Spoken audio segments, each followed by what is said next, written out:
actually do both represent the same capitalist imperialist system, but something else is going on here. One of the candidates is the head of a regime that is moving to enforce full-on fascist rule in this country. So we are saying that one of the things people need to do is vote for Joe Biden, not because Biden is any better than Trump or the Democrats are any better than the Republicans, but because Biden is not Trump. He is not part of a regime out to hammer the final fascist nail in the coffin of democratic rights in this country. But we also say don't rely on the vote, that if we rely on the vote, we'd be getting ourselves up Schitt's Creek. That we have to take to the streets, starting now, remaining in the streets, September into October, bringing more and more people out, moving to being out in the streets day after day, night after night, making clear to everybody, friend or foe, that we refuse to accept a fascist America, and that will put us in the best position to, if we can't drive him out before the election, to be able to deal with whatever moves they make. Be that trying to postpone the election, which he has talked about doing, be that outright moves to steal it, or be that refusing to accept the results of the election and saying, I ain't going. And he's already laying the basis for that with all his talk about mail-in voting is fraud. Because then he can say, if he loses, well, the only reason I lost is because all of them fraudulent votes, so I ain't leaving. And then you have to say, what power would we have to drive him out? And I already know that the Democrats are talking about what lawsuit are they going to file. How are we going to go at it that way? But here's what we have to remember. If you file a lawsuit to try to get Trump to respect the elections, where does that go? It ends up at the Supreme Court, where Trump has appointed enough right-wing and even fascist judges that he could win the only election that would really count, and that is the election between the 9 judges on the Supreme Court. And just remember George W. Bush and Al Gore in 2000. Bush won that 5-4 vote, and he was the president, and it didn't matter what the actual vote count was, what the electoral tally, the electoral college tally was. So it really is a question of the power that we have is through being in the streets. And the election and voting against Trump is a part of what needs to be done. But by itself, it only puts you in the position where then you need to figure out what you're going to do if he don't respect it when he loses. Okay, now somebody want to... Kick it off.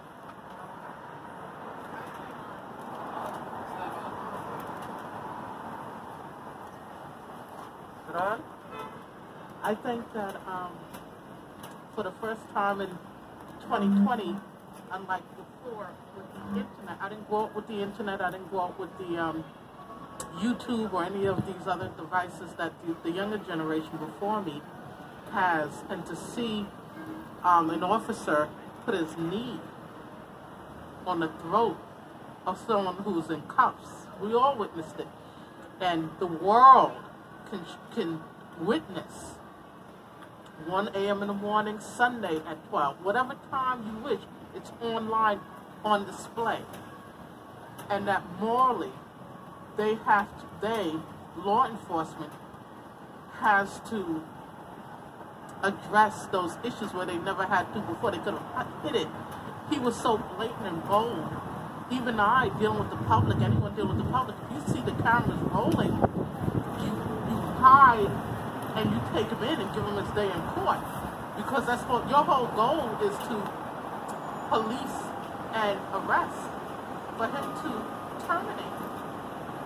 And we saw it also in Staten Island with the gentleman who they brought him down and killed him as well. The younger generation keep witnessing this.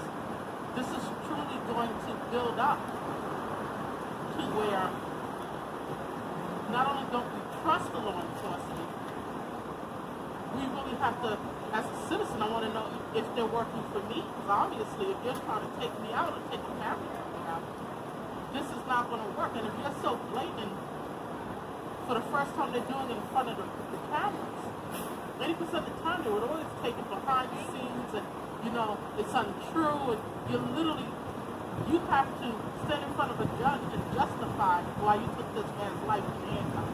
I don't think I can do it. So my thing is, the pickets and not the riots, but the peaceful assemblies are discussing that the law enforcement is too excessive in their approach to arresting citizens. Because they have to remember that these are citizens of the U.S. These aren't people who are, you have to, there's a presumption of innocence. So when they come in, they have to stand in front of a judge and be initially be presumed innocent before you can find them guilty. You have to. That's the law.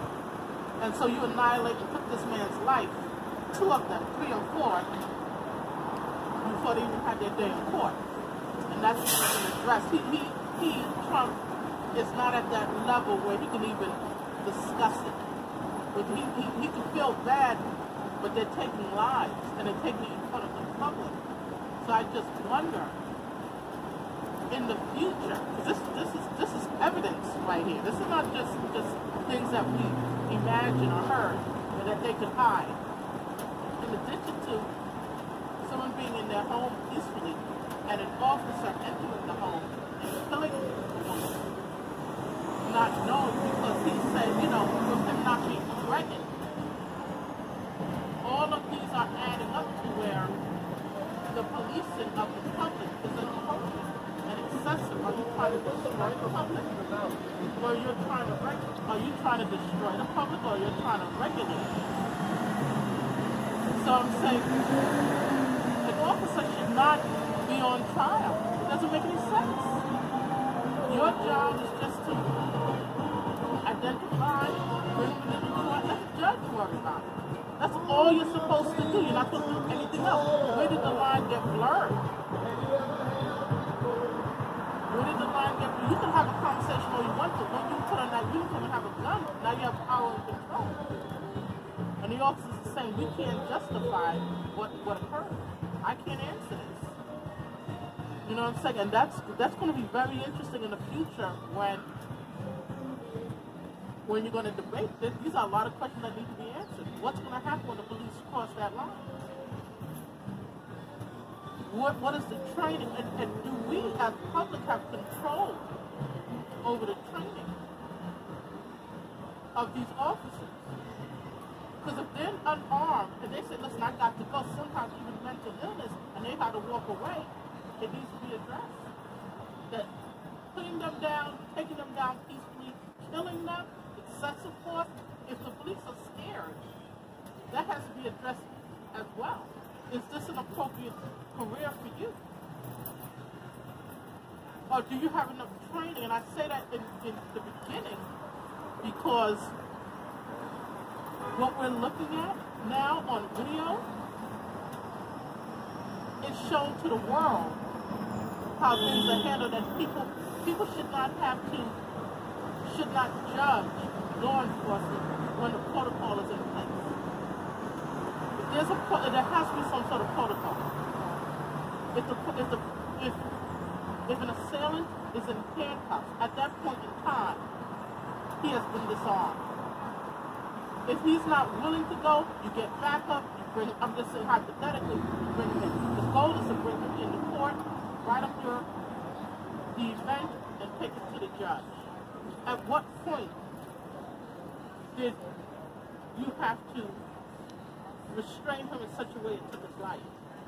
I say that because now this is another part of the regime that's going on at this point. If you're angry, like some people say, if you're so angry, go home. Who's making that call? So it's going to be interesting in the future because these questions have to be answered. That, you know, it could be anyone's family member, it could be anyone's friend, that they're at the wrong place at the wrong time, and the officer doesn't have the ability to talk it through. So it's going to be really interesting in the future what's going to happen when we're seeing on video. If you can look at it at any time, what the details, breaking it down to the incidents, that the officers at this point in time, you can't trust them. And I think that when these captains, chiefs, and every sergeants and everything else, it's no longer that they're frightened of the public. They got to answer for some of the things that are taking place in their cities and their countries. Some of them are, some of them can't, some of them aren't aware that this was going on, and some of them have to answer to the murder charges, because it's murder. It's no longer what do you call it? It's years ago when the cameras weren't rolling, you used to say that they did it to themselves. Now at this point in time, you know what I'm saying, they literally are taking them out. So we really have to begin to understand and see, you know, how the police is going to change. You know, Donald Trump is just a piece of this. But when he leaves, the police is still going to, you know, they're fuming, they're angry for something that happened 2 weeks ago, and this is the same person in the same jacket or whatever. That's unacceptable. There's so much more training, there's so much more technology, there's so much more going on. They themselves are wearing cameras that they can also videotape and catch a case. There's no need to put their, once you make an arrest, there's more evidence there. You can justify it. Reducing quotas, which was always helpful, so that you don't feel pressured to have to make that arrest that day. So it's going to be, and also, I would like to, you know, community policing, so that you have more people in the report. Because a bad arrest is a bad arrest. I mean, there's a lot that needs to be, what do you call it, in place. Far from perfect. There's a lot that's just simplistically that is just wrong. You look the part, you have the uniform, but they're inappropriate. You know? What I believe, because I also do this, the psychology, what I believe in the future, psychologists will also come in and observe some of this that's going on. Not only the community, but the officers and that sense of anger that they also hold, that they can't control what's taking place. That they post-traumatic. Something happened a month ago. Something happened to their partner. Something happened to they were robbed. And now they see something going on and they feel that they have to retaliate. That's unacceptable. So, you know, those things also are going to have to be studied. You know, saying, you know, something happened, maybe I need to put you on desk duty for a couple of months and let you settle down before I send you back out, knowing that you may be a little unsettled. So it's going to be very interesting in the future. Thank you.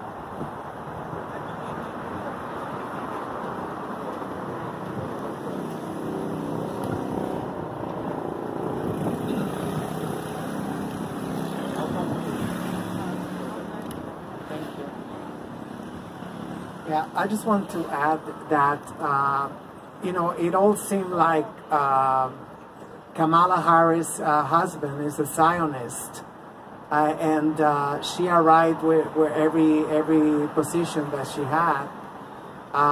You know, people left scratching their head because there was other candidates for the political and as a judge, you know, so it seemed like she's been prepared for this moment.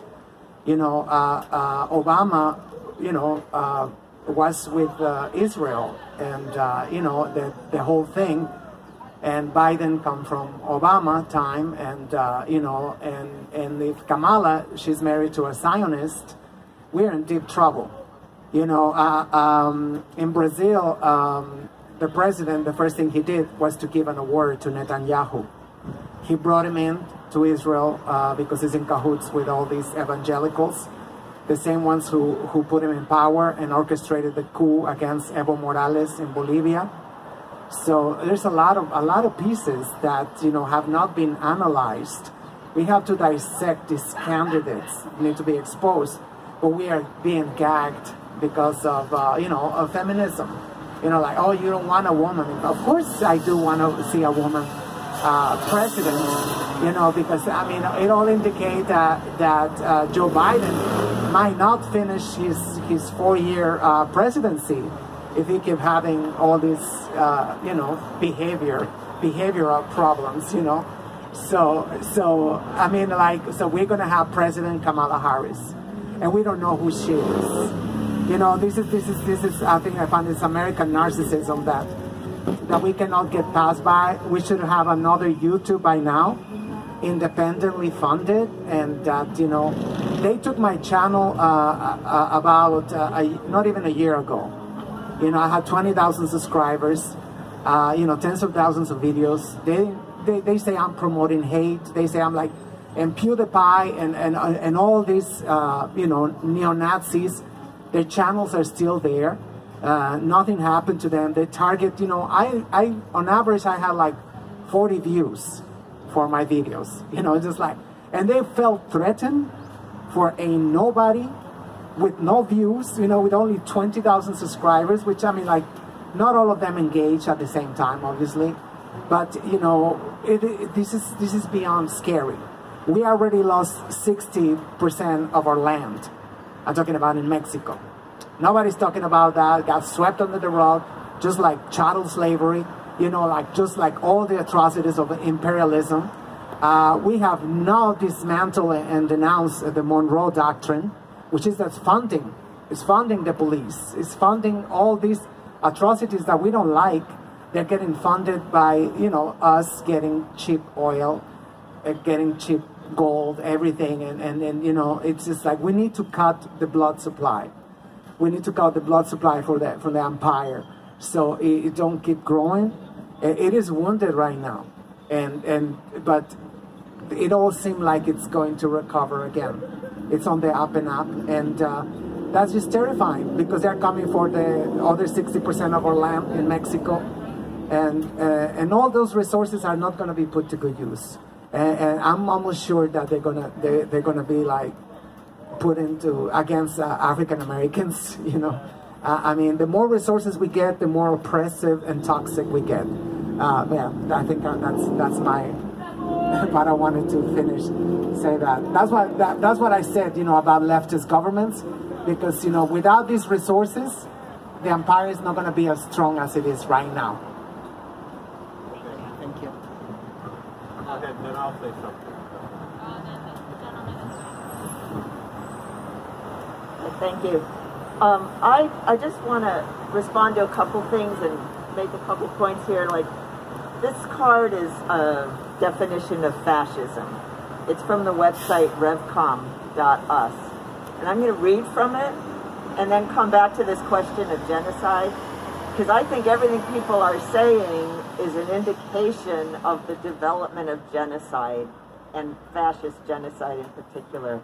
What is fascism? Fascism is the exercise of blatant dictatorship by the bourgeois, that is, the capitalist imperialist class, ruling through reliance on open terror and violence, trampling on what are supposed to be civil and legal rights, wielding the power of the state and mobilizing organized groups of fanatical thugs to commit atrocities against masses of people, particularly groups of people identified as enemies, undesirables, or dangerous to society.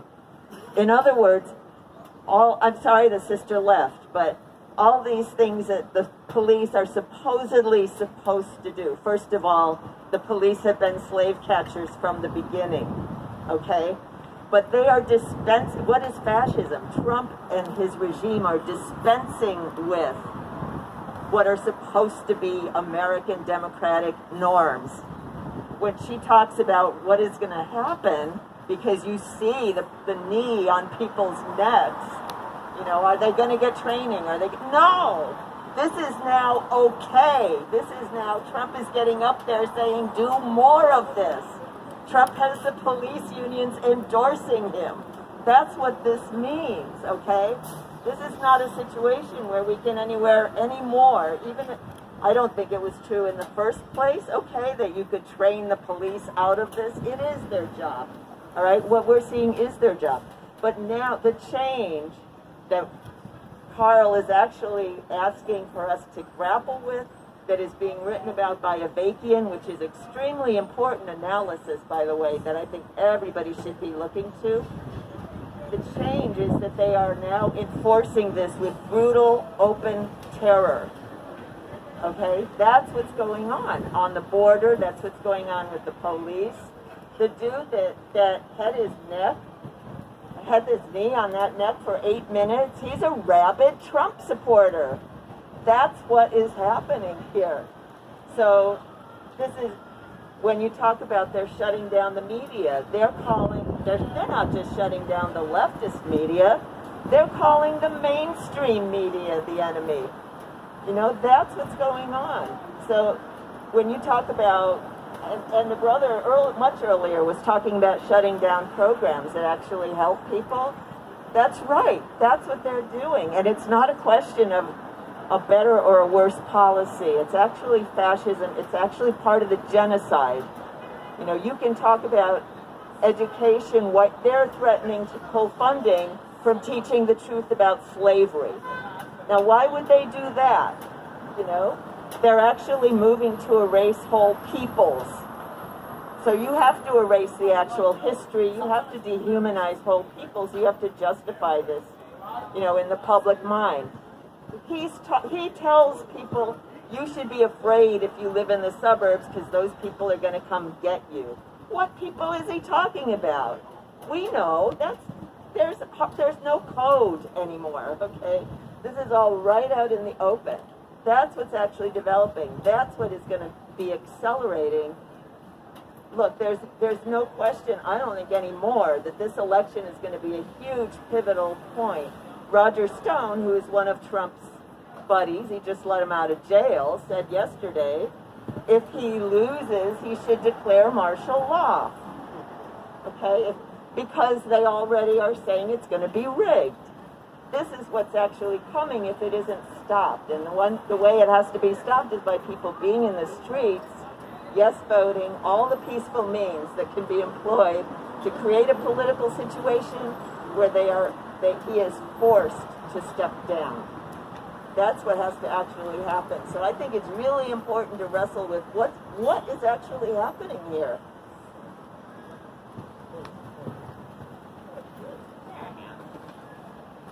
And you want me to do that now? All right. Yes. My name is Brenda. I am one of the volunteers here at Revolution Books. I'm happy to see some people who've come back. I'm happy to see new people here. We launched 60. Cops brutalizing and murdering people is not a new thing. It also goes back to what the sister who spoke before Brenda is saying. This is not a new thing. It's been happening. It is now more widely known that it's happening because of the advent of cell phones, video, all like this. So people get to see it more. And it no longer always rode on he said, they said, the person who was victimized versus the cops, if the person survived, to tell their story. Now it's right there for people to see. But there's something to be clear about. It didn't stop because it got right there for people to see. That was one thing that people thought, well, once everybody could see it, then it would stop. Because it's no longer happening off to the side, it's right out front. But with it right out front, it continued to go on. And that's because the cops were doing what they were out there to do. You know, like when you see, and I'm reminded of Terrence Crutcher in Tulsa, Oklahoma. His car died in the middle of the road. He walked away from it. The cop came up on him, walked him at gunpoint back to his car. Why are you pulling a gun on somebody whose car died?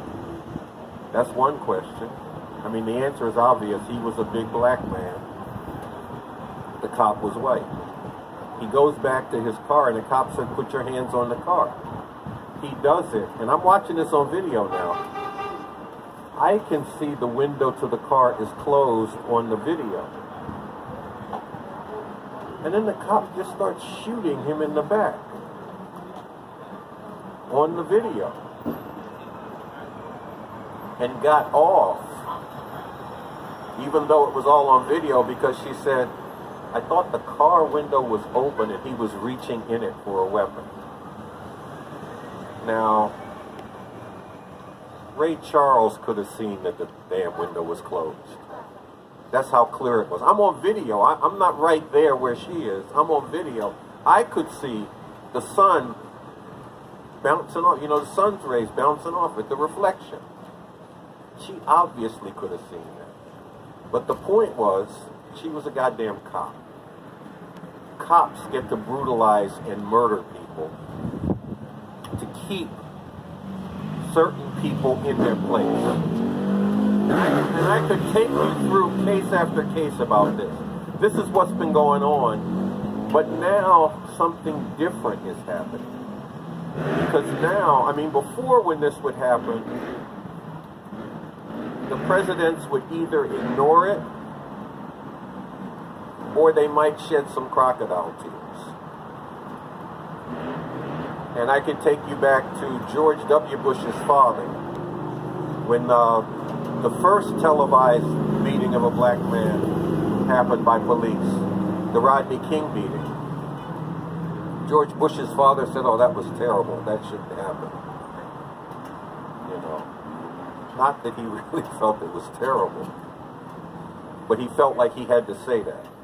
But that's what you would get. Or you would get Barack Obama saying, "If I had a son, he would look like Trayvon."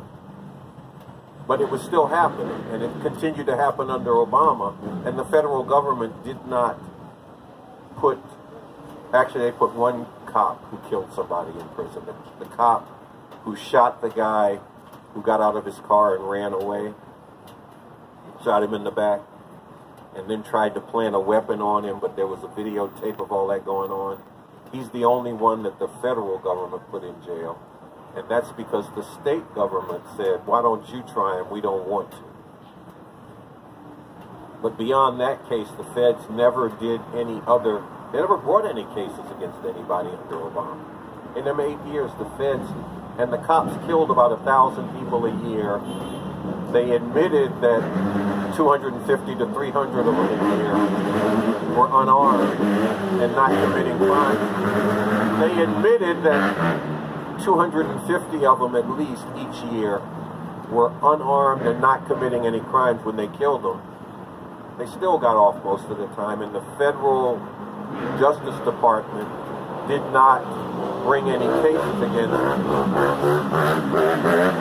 any of those cops. So it's been going on for a long time. Here is the difference. The guy in the highest office in the land is using his bully pulpit to cheerlead for more of that brutality, more of that terror. The pigs already know this is what they're supposed to do, and this is what they can get away with. You saw that in the eyes of that pig in Minneapolis kneeling on George Floyd's neck. Because he didn't just do it, he stared down the woman taking the video.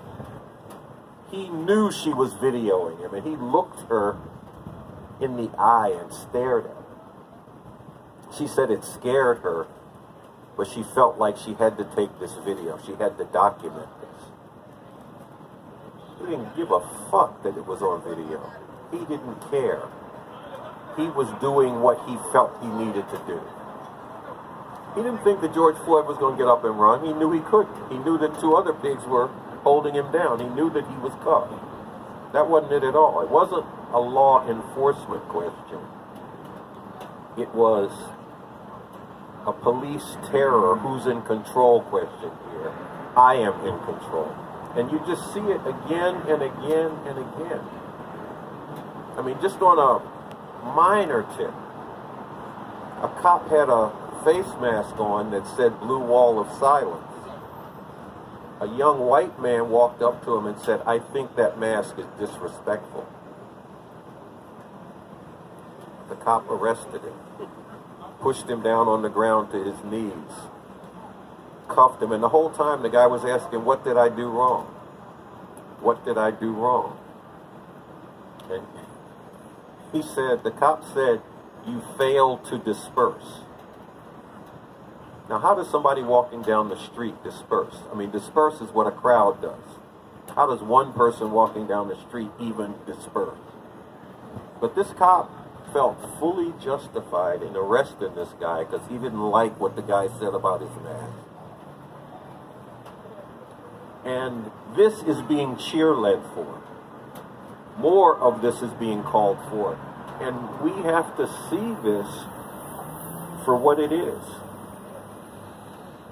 You know, Trump is making part of his campaign. These protesters have no respect for law enforcement. But what the fuck does law enforcement do that deserves respect? I mean, they do a no-knock warrant on Breonna Taylor's house, break in the house. They claim the guy in the house shot at him. Well, actually, you break in somebody's house in the middle of the night, somebody should shoot at your ass. What the fuck you doing coming in my house? Especially since there is no legitimate law enforcement purpose involved here. They said, well, she was going with this drug deal. Yeah, last year her boyfriend was somebody who was involved in some way in drugs. At least he's in jail right now, and the charge he's in jail with is drugs. They went to this guy and they said to him, "We will reduce your sentence if you make a statement that Breonna Taylor was still involved in the drug operation with you." I mean, they literally came to this guy and said, "Cut this deal and you can get out of jail quick." The brother, to his credit, said no. And then on top of saying no, publicly issued a statement to that effect. That's what we're dealing with here, because she was no longer with this dude. There was no legal basis to think that there was any drugs in there, because she hadn't been with him for a while. And even if there was, why you need to come in the middle of the night?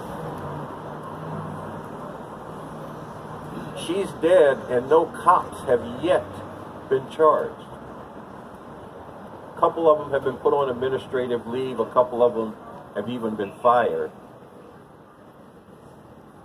But administrative leave is not the penalty for murder. And that's what they carried out. See, and it's like, is this going to be called forth? Because in other countries, this is what happened.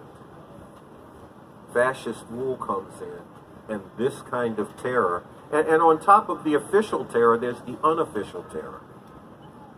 Because people talked about, and maybe I've already mentioned this, people talked about how these militias have come to these protests and beat up people and broken them up.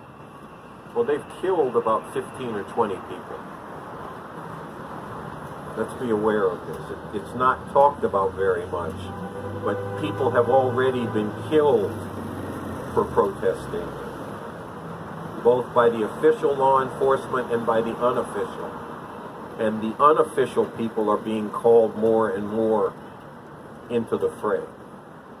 And the official people are being called to be more brutal. doing a fine job. Trump went to Kenosha to congratulate the police department that had just shot a brother in the back 7 times. Somehow the fact that they had shot Jacob Blake in the back 7 times was unable to escape Donald Trump's lips. Because that wasn't why he went there. He went there to talk about how we're going to stop these people from protesting. This is what we're up against. This is what a fascist regime would mean on this front. Not just the continuation of the bad shit, not even a little bit worse of the bad shit, but a qualitatively different situation. I made the point a couple of discussions ago here. Well, let's say you were a Jewish person in Nazi Germany after they had gone the full way, after they had really gone all out after the Jewish people. Could you go into court and file a civil suit? Could you put an op-ed in the newspaper? Could you call a protest demonstration? And what would happen if you tried to? They'd be like, when is the next train to the death camp coming so we can get rid of this motherfucker? That would be the terms of it. And look, sisters and brothers, those could become the terms here if we're not successful in driving this regime out. This is what Avakian is hammering at when he says Donald Trump, genocidal racist. And go through it. It's a 10-part series. If you go to the website, I think they're up to number 7 now, right? I mean, and Avakian is just like, some of the articles he writes are in fact in depth and going at questions from many different angles. And he actually recently did one that's a little more in depth. It's titled, Voting Will Not Be Enough. We need to take to the streets and stay in the streets, demanding Trump Pence out now. Part 1. So this is going to be a series 2. The Democrats can't fight Trump the way he needs to be fought. And in saying this, we're not deviating from what I said earlier, using all appropriate nonviolent means. We're not going to some other level on this. We're still calling for mass nonviolent ways to go at driving this regime out. But we do got to go all out with this. And he goes more deeply in it. So these here, you heard Noche Diaz read 2 of them. You heard me read 2 of them. Short and sweet. Right on the point. This is what's coming down. Avakian's doing this because people have to recognize what it is we're up against and why it is we need to act to drive this regime out. Why we can't wait for some aspect of the system to take care of it for us. Be that waiting for the Democrats to win the election, and if Trump refuses to accept the results, to file the lawsuit to try to get him to do it. To hope that, I guess there was talk about, well, if Trump doesn't go, the generals will be happy to escort him out. Some of them might want to see him go. Others of them might be like, I'm okay with the shit that he's doing. You know, I mean, I was in the Army. Some of those motherfuckers in the Army, including at the upper levels, hate black people, hate other oppressed people, as much as the Ku Klux Klan hates black people and other oppressed people. I mean, let's just be real about it. I was in the Army back in the days when they used to put the draftees on the bus because it was during the draft.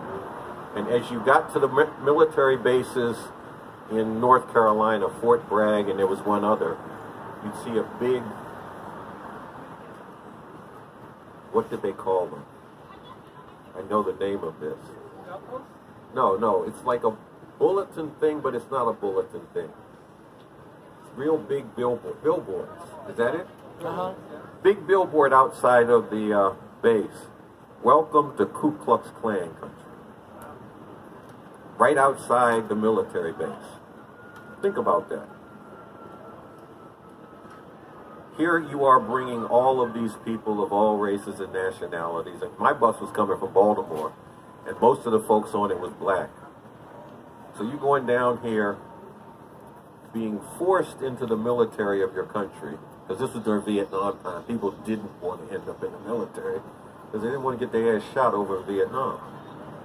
I mean, a few did, but mostly that wasn't where folks was coming from. It wasn't where I was coming from. And the first thing you see as you get to the military base is welcome to Ku Klux Klan country. They didn't want you to forget where you were. They wanted you to know what the terms of things were. Well, Trump is laying out what the terms of things will be if he is successful, with his talk about who's going to come into the suburbs, and if you don't have him in charge, what's going to happen. There is a large, open and naked thing of there are people in this society that we have to keep in their place. And we have law enforcement to do that. And I have my Second Amendment people, these racist militias, to do that. And the people who need to be kept in place are black, are Latino, are indigenous, and also these people of all races and nationalities who are out in the streets saying hateful things like Black Lives Matter. And I mean, that last thing I just said is a quote from Trump. He said Black Lives Matter is a hateful thing to say. So, I mean, and I want to hear from folks, if folks got something to say, if people want to get into this. Some of the people who haven't spoken yet could chime in on it. People who have spoken could come back on it. But really, we have to recognize this situation for what it is. It is a critical situation. There is a lot at stake.